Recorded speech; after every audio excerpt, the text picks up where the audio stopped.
Perpetue Robert, Naturopath. Today we're going to talk about depression and a few natural things that you can try for depression.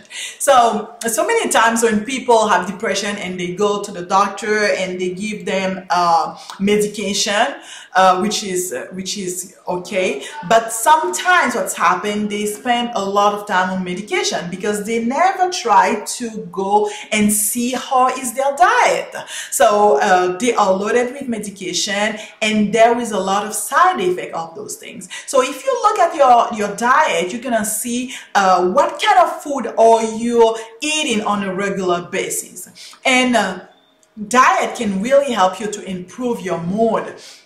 You may consider having healthy plant-based diet. You may consider also intermittent fasting, and even vitamin D may also be beneficial, because we notice that people that live in the area when there's a lot of sun exposure, they are less to have depression than people living in a cold area where there is not a lot of sun.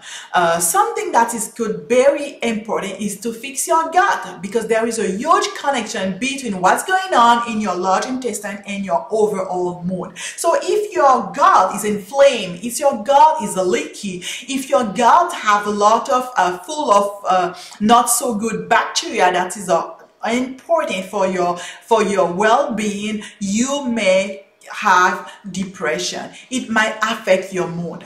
There is a major, they look at the people with major depressive disorder and they find a certain level of microbes are really low and others are really low in the gut.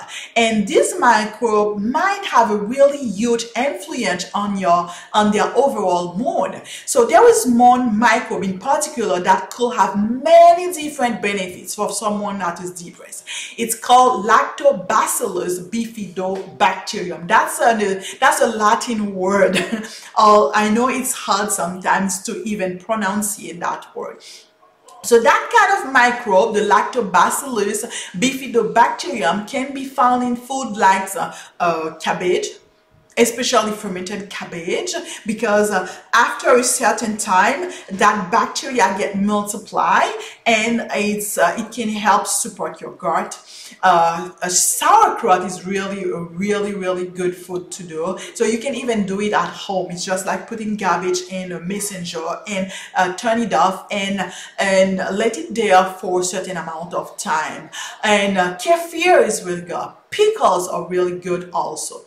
They find also the microbe could be beneficial because it may help with certain kind of neurotransmitter. We are talking about GABA, for example, GABA and serotonin. And those neurotransmitter, they are being produced by those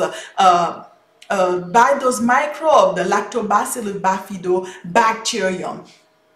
So microbes like this, they make the different kind also of vitamin, include vitamin B1 and other kind of vitamin. So if you are the kind of person that consumes those food on a regular basis, like your cabbage, and you have a diet that is full with plants and vegetables that are gonna support your nervous system. So, but if you're not that kind of person, you might consider taking those kind of probiotic that's gonna help your gut, that's gonna replenish your gut. And remember what I told you, if you are taking probiotic but you are not having prebiotic, which is gonna help you having a gut friendly environment, it might be more difficult to colonize your gut with those good bacteria. So this is Perpetue Robert, Naturopath. You can contact me by sending me an email, perpetue.robert@gmail.com, or you can visit me my website to perpetuerobert.com. So I'm asking you to like that video, to share that video, and also to click to the subscribe button.